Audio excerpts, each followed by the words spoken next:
Hello, my friends. John LaRuffa here with another Straight Up Solo. And in this episode, we're going to be talking about Imperium, specifically the solo game. And it's either for the Classic or the Legends game. There's two boxes, but we're just going to cover the experience.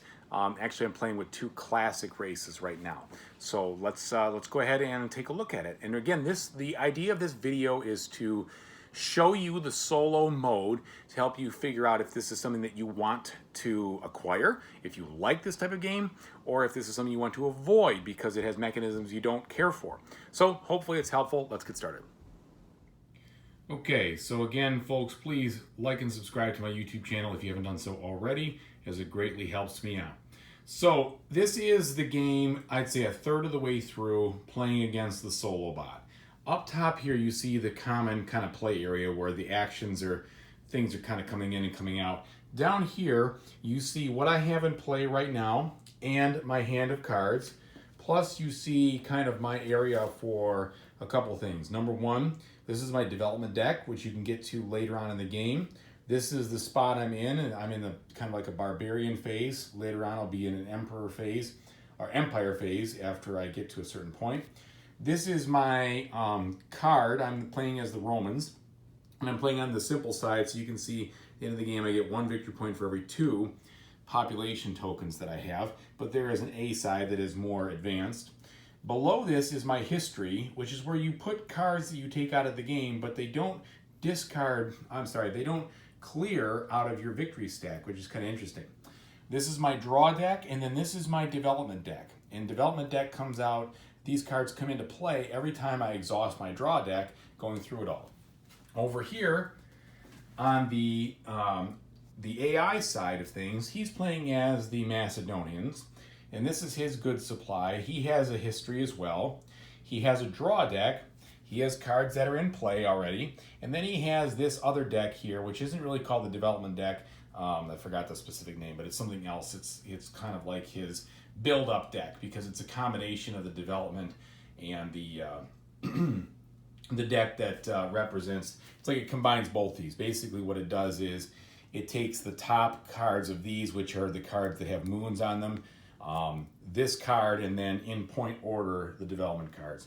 So the more he spends through his deck, he will get the cards that the normal player would get, and then he'll start getting extra victory points. So on your turn, you could do one of 3 things, and I'm not going to show you the exhaustion of everything, okay? I'm just going to kind of give you an overview so you get an idea of what this game actually is, because it's sort of a different duck, okay? So first you can decide to act. If you want to decide to, or activate, pardon me. If you want to activate, you have 3 activation tokens, at least as the Romans, maybe other groups have more. And basically, these are used to play cards for the most part, okay? So, for instance, if I want to play one of these cards in my hand, I will spend an activation token. And so, let's just do this one. I'm going to build the city of Rome, okay? So, in order to do that, I basically play 1 activation token. There is no cost to build this card or anything like that. You just play it. And so, I'm going to play it right over here in my play area. And let's put it, it's getting a little crowded up there. Let me just put it right here. Who cares? I don't have a discard yet. So I put it over there, and now it's in play. Now this solstice is something that takes place after myself and my opponent takes their turn. Then I get to do what it says here, okay? So I played that for 1 action, and then let's say I want to do, I could do a conquer, but I don't have enough. So you can always spend, these are victory points, you can spend them if you want, these progress tokens, as wild cards to get stuff done here. And sometimes that makes sense. And in fact, it's going to make sense to show you a couple things. So I'm going to do this. I'm going to go ahead and pay 2 population to acquire one of these types of cards, either a land or a tribute card. Or tributary, I should say. I think it's what it says. No, tributary is a river. I can't remember what. It's a tribute-like card. It's this one right here, okay? It's one of those. And so what you're going to do is I'll go ahead and play that action, all right? I'm going to put this in my discard pile, which I'm running out of table space here. So that's in my discard pile. And then I'm going to pay the 2 population. I only have 1 of them, so I got to pay a while, that's a point, to get the Hittites tribute card here. So it comes with a point, which is great.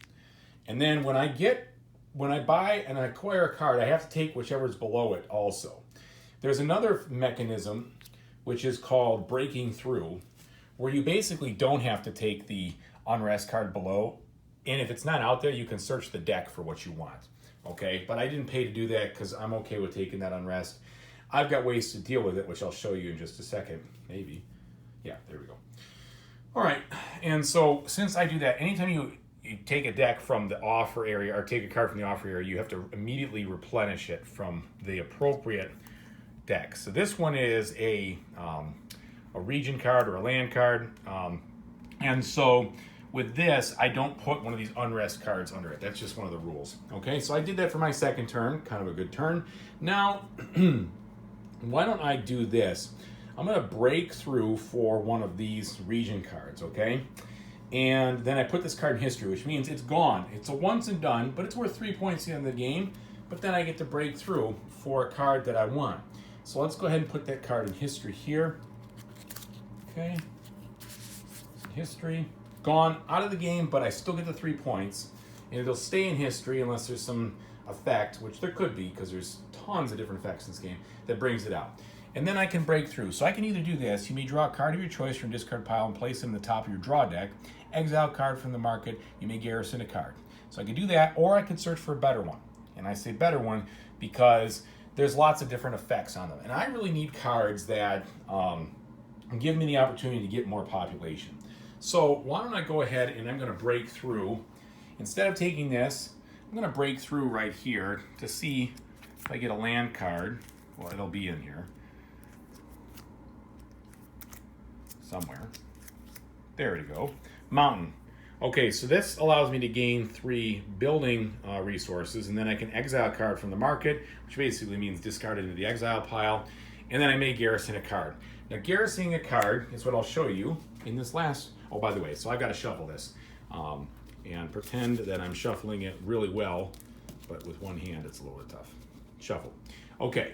You can also see there are dedicated decks for this type of advanced. This is like a civilized advancement, an uncivilized advancement, and a region deck, and I already exhausted the region deck. I've already blown through those. Okay, but they're all mixed in this one. You get a variety in there. So my last action, I'm going to do that mountain card. I'm going to go ahead and I'm going to play my action. I'm going to put the mountain card out. All right, and then I'm going to get the 3 materials. I'm going to exile a card from the market, and I may garrison a card. So here's my 3 materials. 1, 2, 3. And then I'm going to exile a card from the market, which basically means put it into the exile stack. And let's just put this one there for now, okay? Because I didn't really like it in the first place. So out comes another tributary card. Not tributary, I keep doing that. Tribute card. Boom, there we go. Okay, now my turn is done. Now at the end of my turn, I gotta do a couple things. I gotta do a cleanup. So cleanup is I have to incentivize with a victory point one of these cards out there in the market. Usually you want to try to do the one you want to get. And so I'm going to try to get this if I can pull it off next time. Okay. And then I can discard any cards that I want. Okay. Oh, I forgot. I was going to garrison this card. For now, I'm going to garrison it under here, which means I still lose the victory points at the end of the game for one of those unrest cards. Okay. Let's put that over there for now. I'll still lose -2. But it's out of my hand, so it doesn't clog things up. And later on, I'll probably bring it into my hand to deal with it at some point. And then I will draw cards. I can also discard anything that I don't want to use, but I'm good with those. So let me go ahead and draw these 2 cards right here, up to 5 cards. Now, if I had to draw another one, I would add another card right here to this deck, and it would start to, again, get me some better cards that come into play later. And then finally, when I get to this card and I add to my deck, I flip this over and I change over into the Empire state. So in the Barbarian state, you can play cards that have this symbol right here. And there are a lot of conquering and capturing and those kinds of things cards. There's a lot of expansion. In the Empire state, when you flip it over, you can then play cards that have this flavor. And you can't mix and match. It's once you're done with this state, you basically want to put these cards in your history or they're just going to keep clogging your hand. Okay, so anyway, I've cleaned up, I've incentivized my card, my turn is over. Now the other things I could have done on my turn, instead of activate, which is what you're going to do mostly, all right? Oh, I forgot one thing. I can exhaust this card and I can gain 2 building resources. So I could do that on my turn. And then when you're done with your turn, you bring these things back. Okay. So the other thing that you could do is you could decide to innovate. And if you innovate, you basically discard your entire hand of cards, put it in the discard pile, and then you can break through for one of the types of cards you want. Why is that a good idea? Well, because sometimes you just need to get a card and you don't have a card that lets you acquire or break through. And you really want it. Maybe it's like this port card. I really want this card and I need the victory points here. Let's do it. So you basically discard your whole hand, which is actually a good thing because it makes you go faster through this deck. You get the card you want without the penalty, or you can search for one, and then your turn is over. It's pretty quick. And then you just incentivize a card like I showed you and draw back up to your hand limit, which is usually 5. The final type of turn you could take is you could play a revolt turn, where you take all of these unrest cards that are in your hand and just return them to the unrest deck. And that is just an overview of things you're doing. Now, this game is a lot of manipulation with regards to the different effects that you can do. So you'll see on some of these cards like this, you know, this one, it says it can't be garrisoned, but here you would abandon 3 of your territories in order to take one of the victory. These are like, I don't know what to call, I forgot, but they're like victory cards or fame cards. They're fame cards. And these usually score you a bunch of points. And so the idea with this card is you're capturing a bunch of or you're using these territories for a while, you abandon them, you put them back into your discard pile by abandoning, and then you can play them again and do this again and just keep kind of conquering more and more places with glory and getting more and more of those point cards. There's a card like this, Prosperity, where you draw a card, you get extra resources, depends on how much stuff you have in play. Here's an Invasion card where you can play or pay these resources over here, and then players take one of these unrest cards, which is bad, and then you can choose to break through for one of the triumph cards or tribute cards or a land, and everybody else has to pull one back into their hand. So there's a lot of these different cards that do all sorts of things, and that's what I think is very exciting about this game. Plus, you get 8 different nationalities to play in one box, and if you buy both boxes, the Legends and the Classics, then you get 16. All right, so that is what's going on. Now let me show you what the bot is doing, how the bot works. The bot's turn is really simple in lots of ways, okay? Once you've played it one time, it goes pretty quick. Basically what the bot's gonna do, it's gonna roll a die, and it's gonna put this on one of the cards that it said that corresponds, okay? Then it's gonna activate each and every other card here. So you flip this card over, and you see what it is. Oh, it's an unrest. For any unrest card, they automatically just discard that back to the unrest deck. That is missing in the rules, it's in the errata. Okay, this one is a card with a barbarian symbol. So I go to this little handy dandy player aid that I printed off, because they're all in the rule book, but it's a pain next to have the rule book next to you. And you do everything it says, okay? So it says, if able, spend 3 population to break through. Well, I don't have 3. Or otherwise, if able, spend 3 to acquire one of those cards and put this card into history. Otherwise, break through for a region tile. So a region card. So I do have 3 of those. So I'll spend these 3, 1, 2, 3. And then I'm going to go ahead and I'm going to acquire one of these types. Now it always acquires, oh, and he's going to put that in history, so it's gone. So he's never going to use that card again. But he'll always acquire the card that is worth the most points. So these, well, it's one of these types, okay? So this one's worth 1, 2, plus 1 is 3, 3. And so he's got a tie. Whenever there's a tie, choose the left one. So we're going to choose this, so he gets that point. Plus, he's going to get my pharmacy card, which I was really working on getting. Unfortunately, should have innovated. And then he puts that into his draw stack. Boom, boom. Very simple. Next card here, we have another identical card. So we just exhausted a bunch of these kinds of options. So the only thing we have left, because we don't have enough resources to do the other things, is we're going to break through for a land, and when you do that, you put this card in the discard pile, which means it's going to come back instead of being put out of history, but it'll come back to be used again. All right, so he wants to break through for that land. Well, there is no land over here, and there's no land out here. So again, he's got to start flipping cards to find that land card that we talked about. Here we go. So he puts this land card top of his draw deck, and that'll come out. And then we'll shuffle these in. All right. Shuffle. Not really, but you know what I'm talking about. Okay, and then the final one here is this card. Oh, that's another one of these. So same thing. We've seen a lot of these. So it continues to be this card right here. He still can't do that. He's going to break through for a land, and it's going to get discarded. So let's break through for another land. Now, the cool thing about this whole bot mechanism, and he did a fantastic job, the designer, Mr. Turtsy. I'm assuming he designed these. I know there's another designer, Nigel, who made the game. Maybe they both worked on it. I'm not sure. So this card goes back here. What's awesome about it is that each of these different nationalities have two sets of instructions that are different.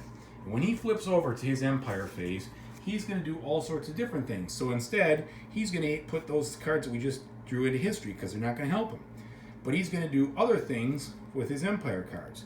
And if he had different cards beforehand, they all do different things related to what the player would do for this. And I think that is extremely clever.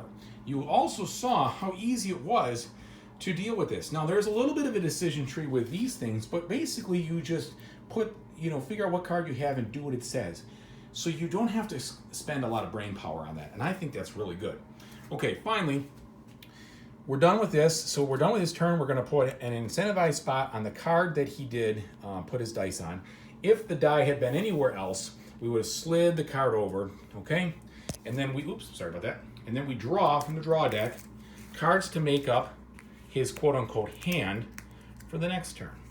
Oh, and I forgot to replace when he bought that card. I should have replaced that one.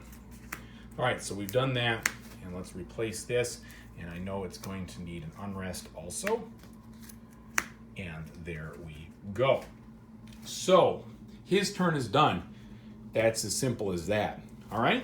So now you've got a feel for what the game is like. You're playing your turn. It's like a tableau side of kind of builder game. He's got his turn. He's doing his thing. Very similar as far as the effectiveness of what he does, but easy to do because of these little guys right here. So let me tell you what I think about it and give you my pluses and minuses. And by the way, so the game goes on until a couple of victory conditions happen. Number one, if any time you've completely spent all of these cards in the unrest, you automatically lose against a solo opponent. In the multiplayer game, it's whoever has the most of those or the fewest of those wins, but in the solo, it's just a complete loss. There are other ways that you can end the game in a positive way where you go to scoring. Number one, if you get down to the King of Kings card over here, then you're going to end the game. You count up your score. If you exhaust this deck, you're going to end the game, count up your score. So the main deck is empty. The one player's development area is empty. So if you completely develop everything, or he completely develops everything, the game ends. And then there's a couple other ones that have to do with specific race nationalities that can end it. All right, so let's go ahead and talk about what I think about this game from a solo perspective. And there you have it. So you saw the way the game plays. The game lasts my first play about 90 minutes. And I was so excited about the game, I'm just going to tell you, I wanted to rush this video out and get it out right away because I really, really enjoyed my solo playthrough. So the thing you saw there was the second playthrough. I was just kind of going through it. I can say a couple things, a couple of positives. The gameplay is, once you've learned the keywords, is actually pretty easy to understand how to act upon mechanically. The strategy escapes me still. I got blown out my first game by 20 points by the AI. But the fact of the matter is that the card play and how you're doing things, once you learn the keywords, is pretty straightforward to deal with, and I like that. I also love the fact that the bots you play against are customizable by the race that the nation they choose, and those little sheets I showed you that are in the rule book to tell you exactly what to do when they draw a card. So it executes itself based on the type of card it draws, not necessarily like all these huge rules to make it You got to do this, you got to do that, you got to learn this, you got to learn that, you got to memorize all these things. No. And I love that. They did a great job making a complex bot simple. And it really isn't a ton of decision trees because, yeah, some of those things that said if you've got this, then do this, if you have that, but they're pretty simple. It's not like if the state of the board is here and you have this in play, then go for this. If not, go for that. It's not like a coin game. And I like coin games, but man, those decision trees are so difficult sometimes in those things to figure out, comparatively speaking. So the solo bot complexity is there, but it's easy to execute, and that's awesome. I love that it changes its strategy based on the type of nation it's playing. I love that it changes the strategy halfway through the game as you get to the deck and you flip it over and now it uses a different card. And it buries those things in history and it activates those other cards like a normal human player would. And frankly, I just love that there's so much to explore in this game. If you can't tell, this has been, and I haven't played it a lot yet, but because when you combine both of those boxes, 16 different nations to play, that's 16 games before you've ever even played a second one a second time. I think that's fantastic. I also think that they play very differently. It's not just, I mean, I'm playing the Romans now. I played the Macedonians first. Macedonians were based on, kind of focused on one thing and had a certain deck of cards. The Romans have a little bit different deck. They have different cards in each deck and some similar ones, but the different cards drive that different strategy, plus the way they score points is different. And so as you're playing a nation, you would want to focus on things that play to that nation's strengths. And some people will say, well, I don't know, that's kind of boring. No. There's plenty of variety, and it does not go according to plan. Like you saw that I was hoping to get that pharmacy card, and the solo player took it right out from under me, and I should have played the Innovate action in the first place so that I could have gotten that card and guaranteed it for myself. It would have been a great card for the Roman strategy because it helps me build up people, and for every 2 people I get a point. I blew it. I should have acted on it. That's sweet. That is awesome gameplay when the solo player can take what you want and not just take other things, and you kind of risk a little bit. Like, and then I even put a point on there because I was hoping to get it a couple turns prior. So anyway, those are the bonuses. Let me try to think about anything else. The card art is good. The gameplay seems like it's somewhat swift. Nothing seems to grind to a halt, so to speak. And so I like that. While the turns, there's a lot of meat and potatoes in those turns, you're doing things, one after another. Now, again, this is solo. I think that this game could be rough multiplayer if you had 4 people doing it, because there's going to be a lot of downtime and you're waiting for the other person to play. But that's not what we're talking about here. We're talking about solo and solo only. All right. So those are the pluses. Some of the minuses. I wish that they had a couple things. This is quibbles. The cards are thin, and they could have done a better job there. Also, they could have done a better job instead of including the stuff in the solo rule book where you've got all these things. Yeah, that's great. Come on, print them out. Put them on a player aid for me so I don't have to make my own. I mean, the only problem is with this is a big table hog. I got to set it next to everything, and you saw the table I'm playing on right now. It's kind of small. It'd be nicer just to have a small little card for each of the things and be done with it. Also, the tokens get a little fiddly because you're getting 3, you're losing 2, you're doing this. If there had been a simple board that you could attract your resources on, that would have been easier. Obviously, there's always the opportunity for a bungle where you dump the resource and you don't know how many you have, but it would have been so much easier just to have a couple sliders. And I actually might make some if I want to, because that seems like it's a little bit easier and less fiddly, and I wouldn't mind that. Because you are exchanging and gaining and losing resources a fair amount in this game. Those are small quibbles, okay? That all has to do with some design, some choices of they want to make this a full card game. Okay, fine, I get it. Besides that, folks, I think you have a gem if you like this type of game from a solo standpoint. If you don't like this type of game, if you don't want to have all these different complexities, then you have to stay away from this, and you know that from the get-go.